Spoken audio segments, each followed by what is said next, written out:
우리가 하나님의 말씀을 나눌 때 우리가 어떤 한 장이나 한 부분을 보면서 거기에 주신 교훈의 말씀과 은혜를 찾는 것도 좋지만 이 전체적인 맥락 속에서 오늘 본문이 어떤 의미가 있는가를 이렇게 찾아가는 것도 의미가 있습니다.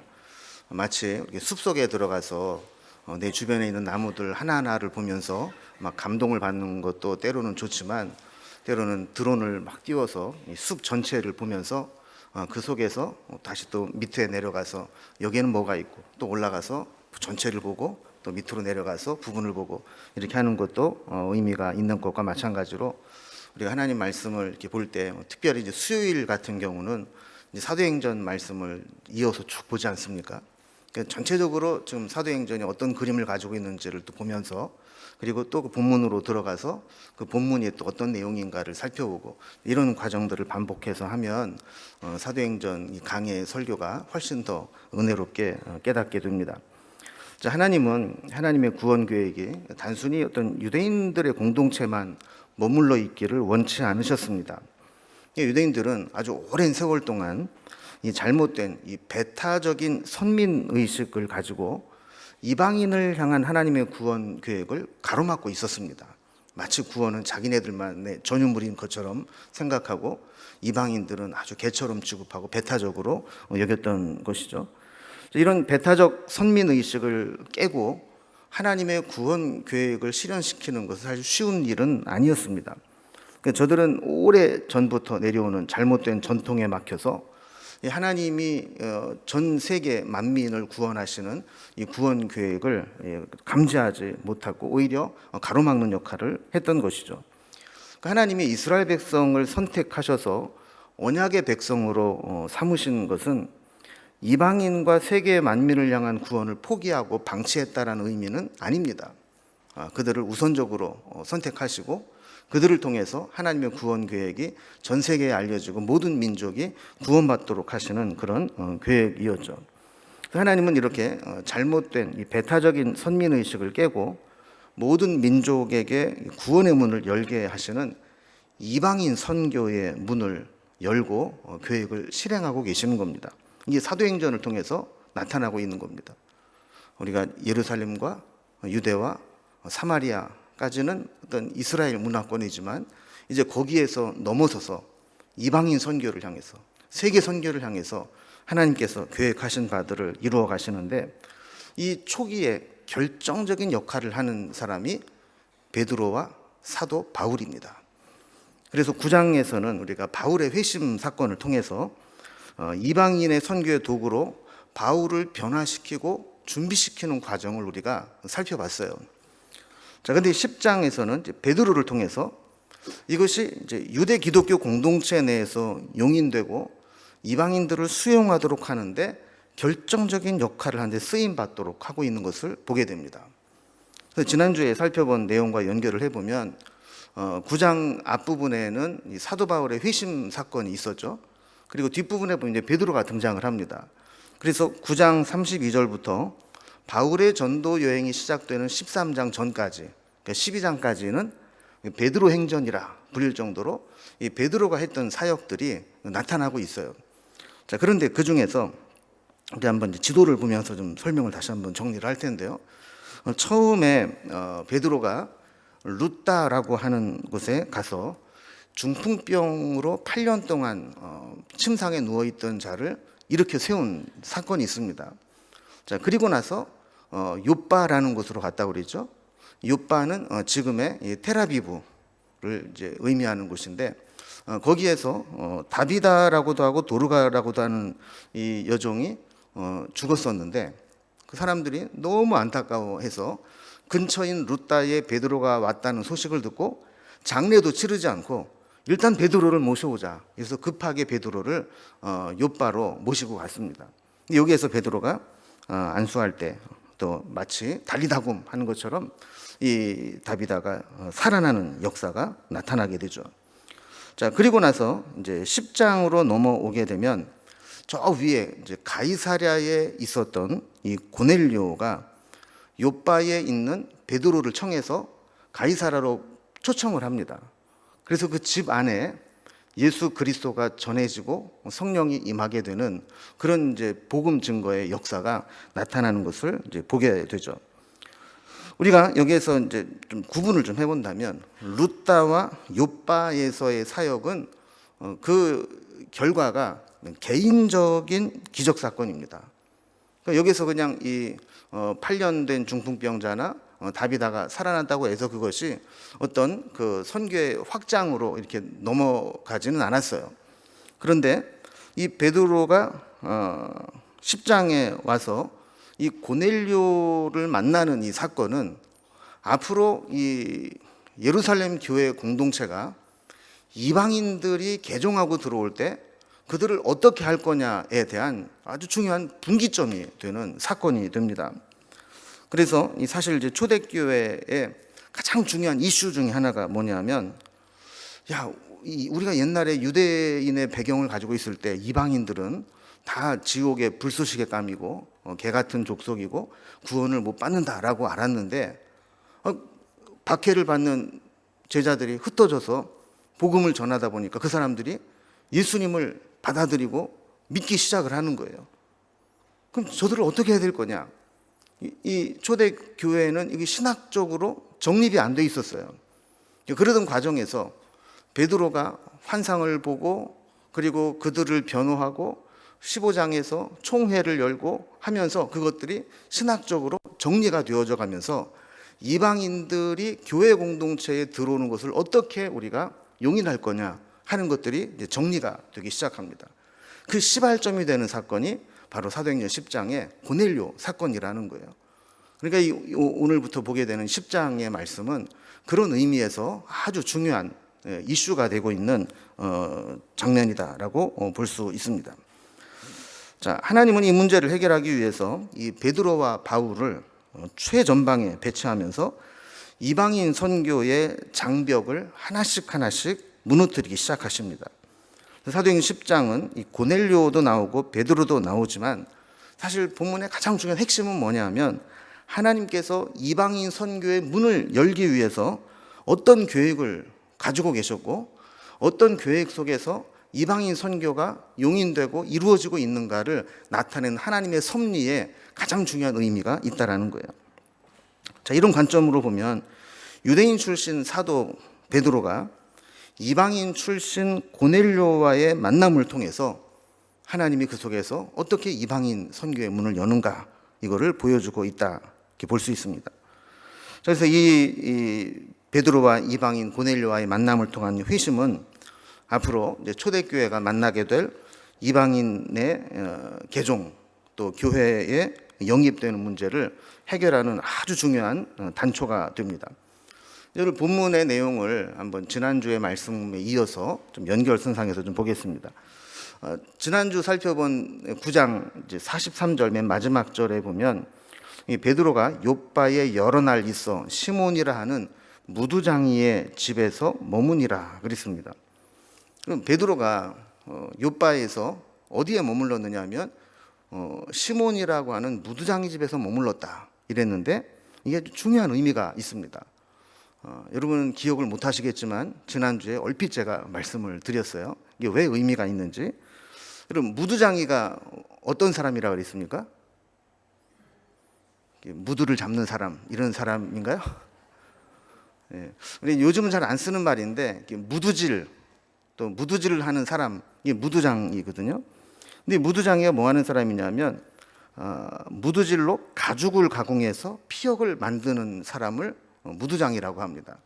그러니까 이 무두질이라는 게 뭐냐면 짐승을 잡아서 그 가죽을 벗기고 그 가죽에 시약 처리를 해서 가죽에 붙어 있는 기름기나 오염을 제거하고 그걸 부드럽게 해서 염색을 해서 가공을 해서 가죽 제품을 만들 수 있는 피혁을 만드는 작업이 무두질이에요. 그러니까 이 일을 하는 게 무두장이에요. 자, 그러면 이게 왜 중요한 문제가 되는가? 그럼 베드로가 만약에 욥바에서 여러 날 머물러 있어야 된다면 우리가 이제 본문의 흐름으로 볼 때 누구네 집에서 머무는 게 제일 합리적입니까? 그 집에서요, 그죠? 다비다라고도 하고 도르가라다고도 하는 죽었다가 살린 여인의 집. 왜냐면 은혜를 입은 집이고 또 그 집은 그 다비다가 죽기 전에도 속옷과 겉옷을 만들어서 그 과부들에게 나누어 줄 정도로 좀 경제적으로도 여유가 있는 집이었거든요. 또 은혜를 입기도 했고, 그러니까 만약에 여러 날 머물러야 했다면 아마 그 집에 신세를 지는 게 좋을 것 같은데 베드로는 그곳에 있지 않고 좀 뜬금없어 보이게 당시 사람들의 율법적인 기준으로는 좀 부정하고 무시당하는 이 무두장의 시몬의 집에 들어가서 여러 날을 유하게 됩니다. 그래서 어떤 문헌에 보면 여인이 정혼을 했다가 파혼을 할 수 있는 이유 중에 하나가 직업이 무두장이면 직업을 이유로 파혼할 수 있다, 이런 조건이 있을 정도로 유대인들 사이에서는 이 부정한 짐승의 시체를 만져야 되고 이런 이제 직업이었다는 것이죠.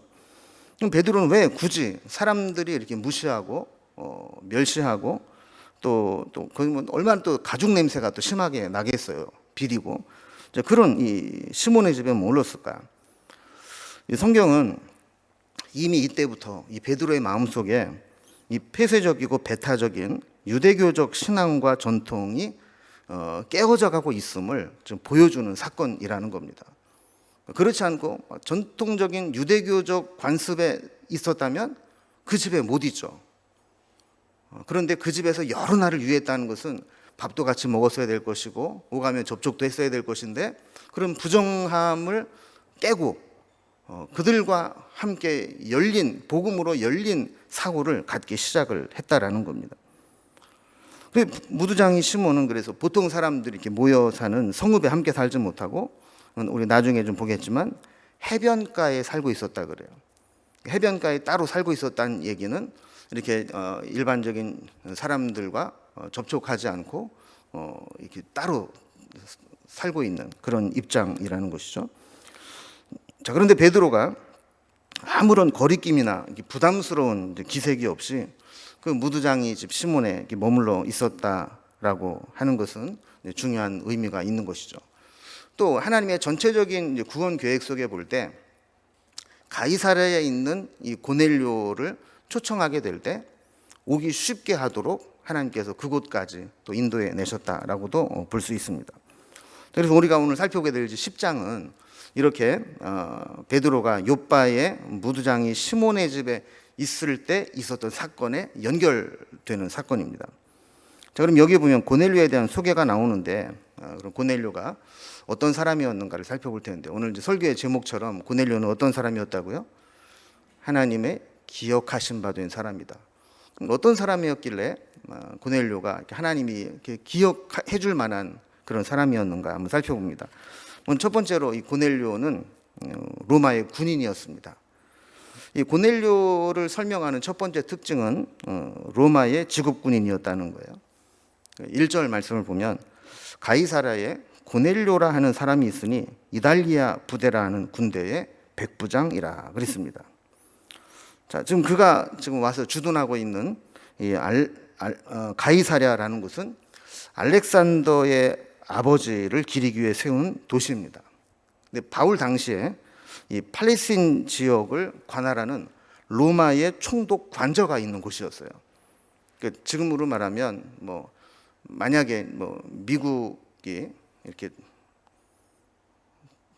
아시아 태평양에 어떤 지부를 뒀다, 그런 그 지부가 있는 곳이 있지 않겠어요?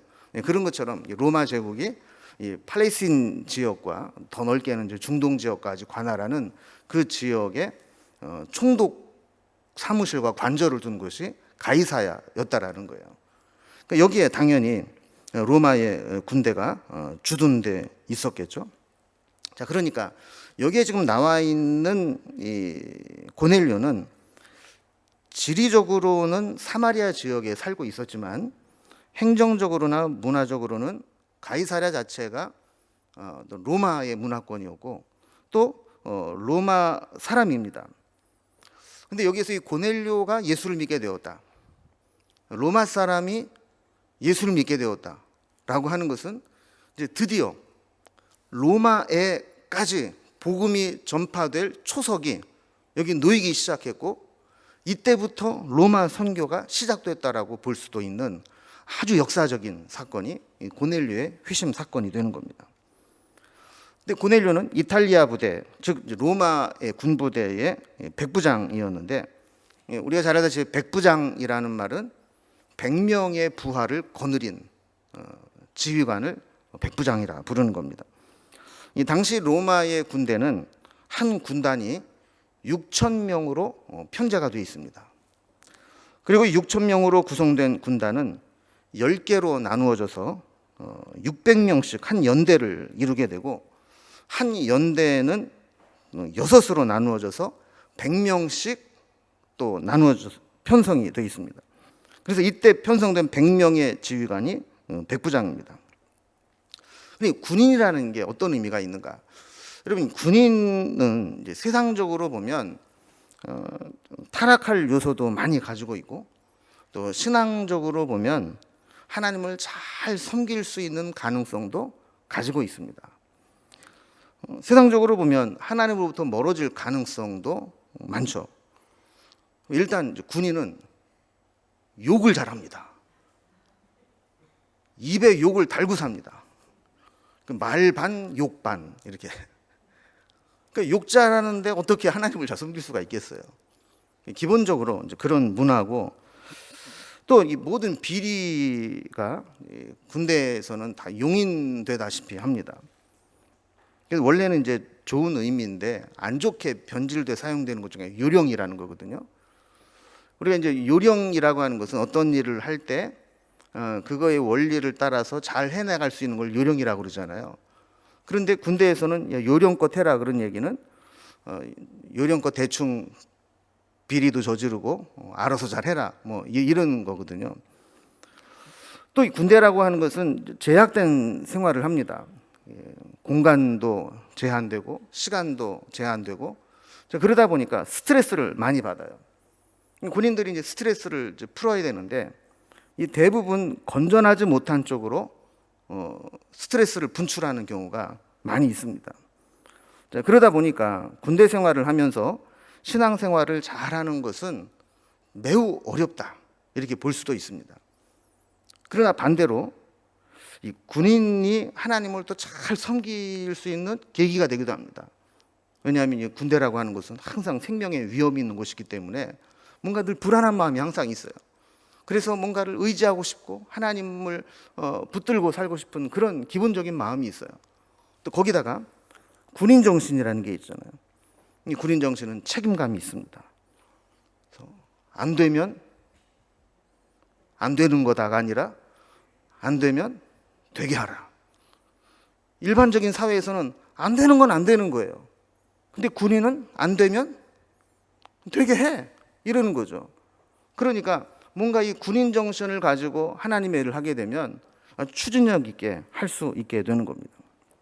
성경에도 보면 이 백부장이 여러 번 등장을 하는데, 보통 사람들은 말씀을 들어도 뭐 따지는 것도 많고 갈등도 많고 또 뭐 순종하기까지 결단할 때까지 어떤 심리적인 복잡한 과정을 겪습니다. 그런데 군인 정신으로 무장된 사람은 일단 하나님을 믿기로 작정을 하고 내가 교회를 잘 섬겨야 되겠다는 의지만 생기면 그때부터는 절대 신앙, 절대 순종을 신앙을 가지고 살아가는 겁니다. 그래서 이 교회에도 이렇게 군기가 빠진 사람들은 말을 안 들어요.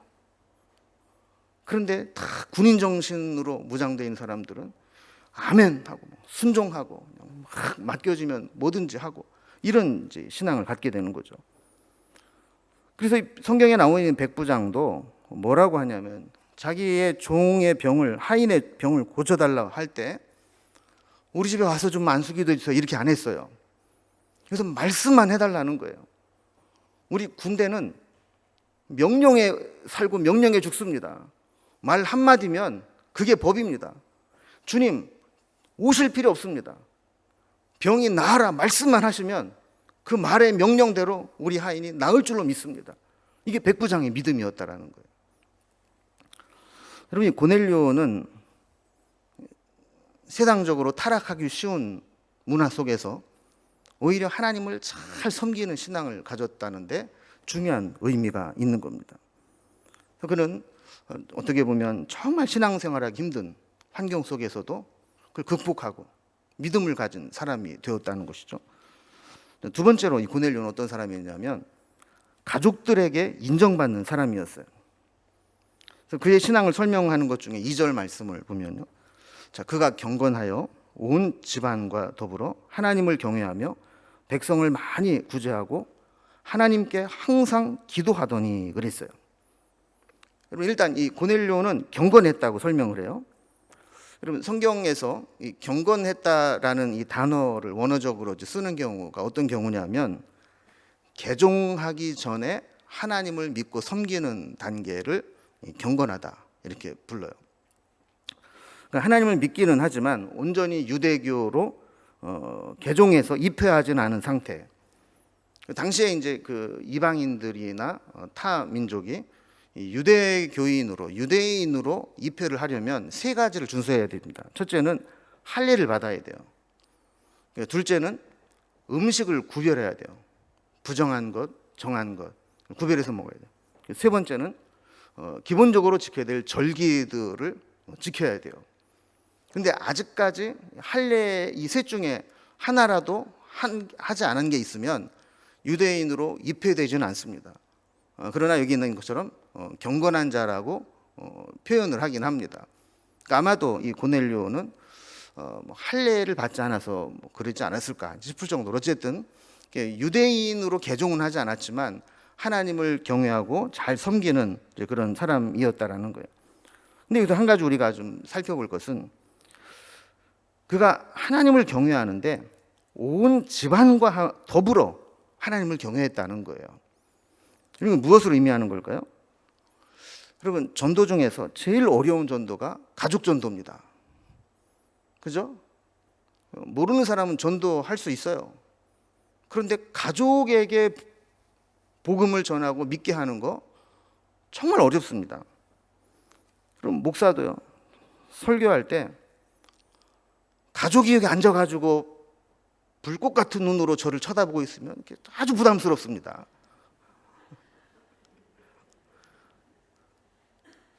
그럼 가까이 있는 사람에게 인정받는 게 제일 힘든 거예요. 목사도 교직원에게 물어보면 목사가 어떤 목사인 줄 아는 거예요. 그럼 가족은 모든 것을 다 이렇게 보잖아요. 근데 만약에 고넬료가 가족에게 인정받는 삶을 살지 못했다면 자기 혼자는 하나님을 믿을지 모르지만 온 집안 식구들이 다 하나님을 경외하도록 이끌고 갈 수는 없었다라는 겁니다. 참된 경건은 배우자에게 인정을 받을 수 있어야 합니다. 함께 사는 남편이나 아내가 우리 남편 신앙은 진짜예요. 우리 아내의 신앙은 진짜예요. 이렇게 말해줄 수 있어야 돼요. 누구 좀 친한 사람이 물어볼 때 신앙은 개뿔. 교회 가서나 무게 잡지 집에 오면은 더해 뭐 이러면 이게 진짜 신앙이 아닌 거예요. 또 진짜 신앙은 자녀들이 인정하고 따라와주는 신앙이 되어야 합니다. 신앙은 말로 하는 게 아니잖아요. 우리의 삶으로 드러나는 건데 자녀들은 부모를 보거든요. 부모가 정말 신앙으로 사는지, 그리고 부모가 믿는 신앙대로 했을 때 부모가 정말 행복하고 복을 받는지 이거를 보거든요. 근데 자녀들이 볼 때 나도 아버지처럼 나도 어머니처럼 하나님을 섬기고 복을 받아야 되겠다, 이런 게 돼야 그게 진짜 신앙이라는 거예요. 여러분, 가족은 매일 부딪힙니다. 매일 같이 삽니다. 그리고 가족에게는 비밀이 별로 없습니다. 있을 수는 있는데 가족에게까지 비밀을 지키고 살 정도로 피곤하게 어떻게 살아요? 그래서 이제 성경학교 같은 거 해보면 재밌거든요. 특히 이제 아동부 같은 애들에게 뭐 이렇게 뭐 좀 써봐라 그러면 뭐 다 나와요. 애들은 뭐 다 보니까. 뭐 기도 제목 써내라 그러면 우리 아버지가 술을 안 먹었으면 좋겠어요. 우리 아버지가 소리를 안 질렀으면 좋겠어요. 뭐 이런 거 다 쓰거든요. 이게 다 드러나는 거예요. 그래서 이렇게 은밀하고 사적인 것들, 다른 데 공식적으로 노출되지 않는 부분들이 다 드러나는 곳에서 함께 생활하는 가족들이 인정을 해줘야 이게 진짜 신앙입니다. 여러분, 가장은 경제적인 면에서 또 법적인 면에서도 리더가 되어야 되지만 정신적으로도 영적으로도 리더가 되어야 됩니다. 제가 자녀들을 위해서 기도하는 것 중에 하나는, 하나님, 우리 아이들이 저보다 더 좋은 믿음을 갖게 해주세요. 하나님, 저보다 하나님을 더 잘 섬기는 하나님의 자녀들이 되게 해주세요. 이런 기도를 하거든요. 근데 그거는 애들이 하기가 쉬워요. 아빠가 제대로 잘 못 믿기 때문에 저보다 조금만 더 잘하면 되잖아요. 근데 대개 보면 부모님보다 더 신앙이 좋은 자녀들을 둔 분들이 많지 않아요. 그럼 고넬료를 우리가 보면서 우리가 또 다른 기도 제목을 좀 삼으시기 바랍니다. 하나님, 고넬료처럼 우리가 영적인 가장이 되어서 그들에게 선한 영향력을 끼치고 온 가족이 다 하나님을 경외하는 가정이 되게 해주옵소서, 기도했으면 좋겠습니다. 세 번째로, 이 고넬료는 그 경건을 실천함에 있어서 백성들을 많이 구제하는 사람이었다 그랬어요. 2절 말씀을 다시 보면 백성을 많이 구제하고라고 설명을 하고 있습니다. 그럼 이 경건이라는 것이 이제 고넬료에게는 두 가지로 나타나거든요. 하나는 하나님을 경외하는 것이 백성을 많이 구제하는 것, 또 하나는 하나님께 항상 기도하는 것. 두 가지로 이 경건의 모습이 나타났다 그럽니다. 여러분, 아까 첫 번째 이야기하면서 고넬료의 직업이 뭐라고 그랬죠? 군인. 특히 그냥 자기 민족을 지키는 자주국방을 위해서 실하는 우리 국군이 아니고, 지금 고넬료는 정복지에 주둔하고 있는 주둔군입니다. 그 주둔 지역의 군인이면서 그 주둔지의 가난한 이들을 살피고 구제하는 일을 했다라는 거예요. 여러분, 이게 참 독특한 거거든요. 보통 우리가 이제 군인이라고 하는 직업 자체가 무기를 들고 합법적으로 무력을 행사할 수 있는 힘을 가진 집단 아닙니까?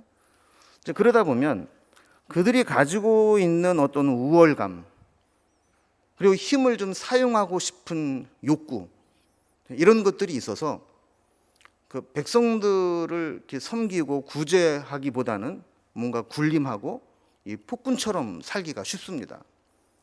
그런데 이 고넬료는 정반대의 삶을 살았다는 거예요. 주둔군의 장교로 와 있지만 그 지역에서 뭔가 힘든 사람은 없는지 살피고, 구제해서 나누어야 될 부분들은 없는지를 살피면서 나누는 삶을 살았다는 거예요. 이게 대단한 겁니다. 여러분, 경건의 어원은 하나님을 두려워하는 마음에서 왔습니다. 어떤 사람이 경건한 사람이냐? 어원적으로 보면 하나님을 두려워하는 마음이 늘 있는 사람이 경건한 사람이에요. 그래서 범사에, 매일의 삶에서 하나님을 두려워하고 하나님을 인식하며 사는 것이 경건입니다. 그래서 우리가 이제 한동안 영성이라는 말이 한참 회자된 적이 있어요. 영성이라는 말처럼 뜬구름 잡는 것처럼 느껴지는 단어도 없어요. 그래서 많은 신학자들이 그럼 영성을 조금 구체적으로 좀 표현할 수 있는 게 뭐냐 그랬을 때 경건이다, 이렇게 표현을 많이 했어요. 그래서 어떤 사람이 영성이 좋은 사람이냐, 어떤 게 영성이냐 그랬을 때 늘 매사에, 범사에 하나님을 두려워하고 하나님을 인식하고 살아가는 게 경건이고 영성이라는 거예요. 고넬료의 경건한 삶은 구제와 기도로 나타났다 그랬어요. 여러분, 경건은 삶으로 나타나야 됩니다. 경건은 뭐 기도 시간에만 뭐 오래 기도하고 또 뭐 큰 소리로 기도하고 그게 경건이 아니고, 우리의 일상의 삶에서 하나님을 얼마나 두려워하는지, 얼마나 하나님의 뜻대로 살아가려고 하는지, 그것으로 검증된다라고 하는 겁니다. 여러분, 돈이 많다고 구제할 수 있는 것은 아닙니다.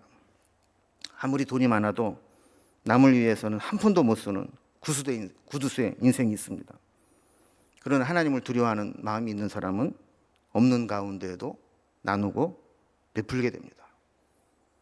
여러분, 지난 한 해 동안 내가 얼마나 하나님이 나에게 주신 은혜를 나누고 살았는지 한번 돌아보면 내가 범사에 얼마나 하나님을 두려워하고 하나님의 뜻대로 살았는지를 우리가 평가할 수 있을 겁니다.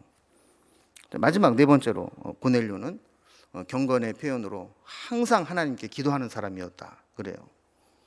그럼 항상 기도했다고 이 사람이 출근도 안 하고 기도만 했겠습니까? 그러니까 항상 기도했다는 얘기는 늘 기도하는 자세로 하나님과 동행하며 살았다라는 거죠.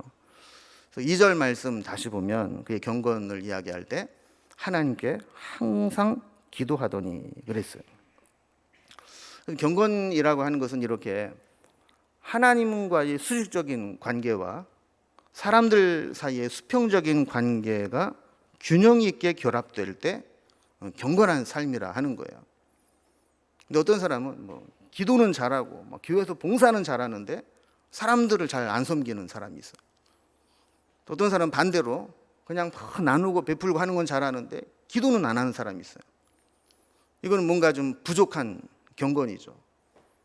균형 있는 경건이라는 것은 하나님과의 관계에서도 늘 기도하고 하나님 두려워할 줄 알고 또 수평적인 관계에서도 하나님의 주신 은혜를 나누고 베푸는 삶을 사는 겁니다.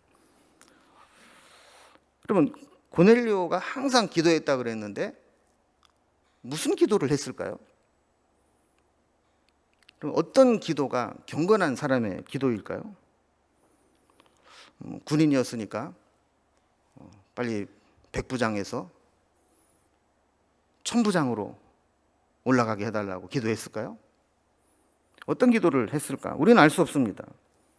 그러나 그의 기도에 어떻게 응답되었는가를 보면 그가 무엇을 기도했는지 유추할 수가 있습니다. 그럼 고넬료의 기도의 응답이 뭐였어요? 예, 그거였어요. 오늘 본문에는 안 나오지만 이제 하나님께서 베드로를 통해서 그의 가정에 예수님을 소개하고 예수를 믿고 구원받게 하는 것. 그러니까 아마도 우리가 추측하기에는 이방인으로서 어떻게 하나님을 알게 되고 섬기기는 했지만 하나님을 더 잘 알게 해달라고, 하나님을 더 바르게 섬기게 해달라고 기도했을 가능성이 많아요. 그래서 하나님은 그 기도를 들으시고 베드로를 보내서 하나님의 뜻을 따라 예수 그리스도를 전하게 하시고 구원받게 하는 응답을 해 주신 거죠. 이렇게 경건한 삶을 살며 기도하는데 하나님의 사자가 기도하던 중에 환상 중에 나타납니다. 3절 말씀을 보면 하루는 제 9시쯤 되어 환상 중에 밝히 봄에 하나님의 사자가 들어와 이르되 고넬료야 하니 그랬어요. 사도행전 보면 사람을 놀래키는 사건들이 많이 나오죠. 여러분, 우리가 그렇게 응답받고 싶지만 진짜 응답하면 기절할 수도 있어요. 고넬료가 그렇게 기도했는데 하나님이 사자를 보내서 고넬료야 하고 환상 중에 나타나신 거예요. 얼마나 두려웠겠습니까? 여기 구시에 기도했다 그랬는데요. 구시는 보통 성경에 나오는 숫자에 더하기 6을 하면 지금 요즘 우리가 쓰는 시간입니다. 그러니까 9 더하기 6 하면 얼마예요? 15. 그러니까 15시니까 오후 3시죠. 그러니까 오후 3시는 유대인들이 기도하는 시간입니다. 아마 유대교적 전통을 따라서 기도했다면 기도 시간일 거예요. 이때 꿈을 꾼 게 아니라 기도하는 가운데 환상을 봤다는 것을 나타내기 위해서 시간을 기록을 해놓은 겁니다. 환상 중에 하나님의 사자를 보니까 얼마나 놀랐겠어요. 4절에 보면 고넬료가 주목하여 보고 두려워 이르되 주여 무슨 일이니까? 천사가 이르되 네 기도와 구제가 하나님 앞에 상달되어 기억하신 바가 되었으니 그랬습니다. 하나님의 사자로 보냄받은 천사가 두려워하는 고넬료를 진정시키면서 내가 귀신이나 헛개 아니라 하나님이 보내신 자다. 그리고 네가 그렇게 구제하고 선행을 행하고 하나님 앞에 날마다 기도했는데 하나님이 너의 기도를 기억하고 계시다는 사실을 나를 통해 전달을 하라고 보내신 것이다. 이거를 이제 알려주는 거죠. 그럼 여기에서 우리가 신앙생활을 하면서 선을 행하다 낙심하지 말라라는 말씀을 우리가 붙잡아야 될 근거를 삼습니다. 그리고 우리는 기도도 하나님 보고 기도하는 거지만 이 때로 이게 응답이 안 되면 시험에 들 수도 있어요. 그러나 우리가 기도했다면 하나님께서 우리의 기도를 기억하신 바 된다라는 사실을 잊지 말아야 합니다. 또 내가 이렇게 헌신했는데, 내가 이렇게 수고했는데 왜 사람들이 안 알아주나? 여러분, 신앙생활하면서 되게 열심히 있는 사람들이 시험에 들고 상처받는 게 그거 아닙니까? 저 인간들은 저렇게 농땡이 피우는데 나는 이렇게 열심히 했어요. 근데 왜 나를 안 알아주는 거야? 그러면 상처를 받아요. 그러나 고넬료를 보세요. 그는 누가 알아주든 안 알아주든 늘 하나님을 경외하는 마음으로 섬기고 구제하고 기도했을 때 천사가 해주는 말이 뭡니까? 네 기도와 구제가 하나님 앞에 상달되어 기억하신 바가 되었으니. 하나님은 다 알고 계신다는 거예요. 여러분, 사람에게 칭찬받고 끝나는 걸 원하세요? 아니면 사람은 안 알아줘도 하나님이 기억하시고 하나님이 갚아주시는 걸 원하세요? 저는요, 우리 교회를 위해서 그렇게 쎄빠지게 일해도 목사님 고생 많으시다고 이런 얘기 안 해도 하나도 안 서운해요. 뭐 그렇다고 해달라는 얘기는 아니에요. 왜 안 서운하냐? 여러분들이 그런 얘기를 안 해줘야 하나님이 나를 알아주시고 하나님이 나를 기억해 주시고 하나님이 복 주시는 것을 내가 알기 때문에 그래요. 여러분도 누가 안 알아준다고 뭐라고 시험 받지 마시고 안 알아줘야 더 좋아. 그래야 하나님이 기억해 주세요. 여러분, 이 믿음으로 하나님 앞에 우리의 기도와 선행이 끊어지지 않기를 바랍니다. 자, 주의 사자가 이제 하나님 말씀을 전합니다. 5절과 6절에 보면 네가 지금 사람들을 욥바에 보내어 베드로라 하는 시몬을 청하라. 그는 무두장이 시몬의 집에 유숙하니 그 집은 해변에 있다 하더라 그랬어요. 자, 기도의 응답이 뭐냐면 너 지금 사람들을 욥바로 보내서 거기 무두장이 시몬의 집에 베드로가 있는데 그 베드로를 청해. 고넬료는 천사가 떠나자마자 즉시 순종합니다. 7절과 8절을 보면 마침 말하던 천사가 떠나매 고넬료가 집안 하인 둘과 부하 가운데 경건한 사람 하나를 불러 이 일을 다 이루고 욥바로 보내니라 그랬습니다. 여러분, 이것도 사실은 쉬운 일이 아니에요. 이 고넬료가 누군 줄 알고 베드로가 오란다고 오겠어요?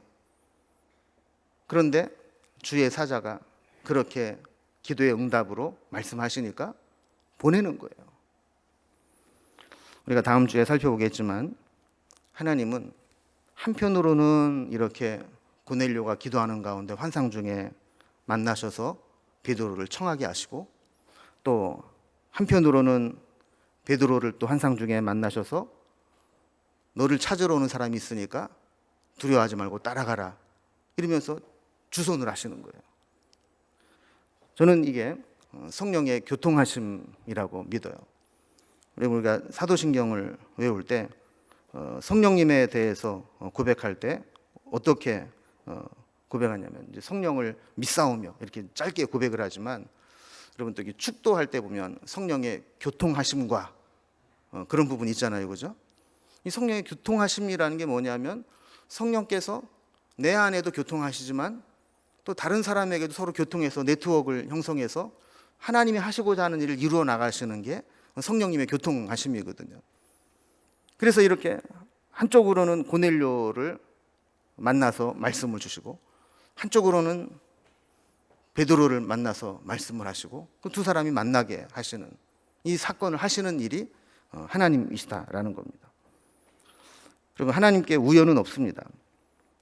어쩌면 고넬료의 기도에 대한 하나님의 응답은 이 박해중에 있는 성도들을 돌보기 위해서 베드로가 예루살렘을 떠나서 루다와 욥바까지 오게 출발한 때부터 시작이 됐는지도 모릅니다. 이 일을 위해서 하나님은 역사하신 겁니다.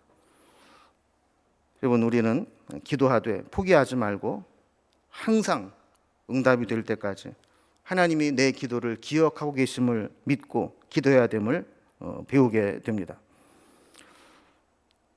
여러분, 고넬료는 좋은 믿음, 좋은 신앙을 갖기에는 좋지 않은 여건을 가지고 있었지만 하나님을 알게 된 기회를 놓치지 않고 그의 믿음을 끝까지 붙잡고 누가 알아주든 안 알아주든 구제와 기도의 경건의 삶을 살아왔습니다.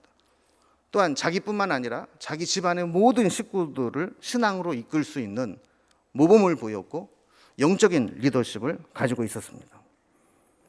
이런 고넬료를 하나님은 기억하신 바 되었다라고 말씀합니다. 여러분, 우리에게도 우리의 가정에도 이러한 고넬료의 은혜와 축복이 있기를 주님의 이름으로 기원합니다. 기도하겠습니다.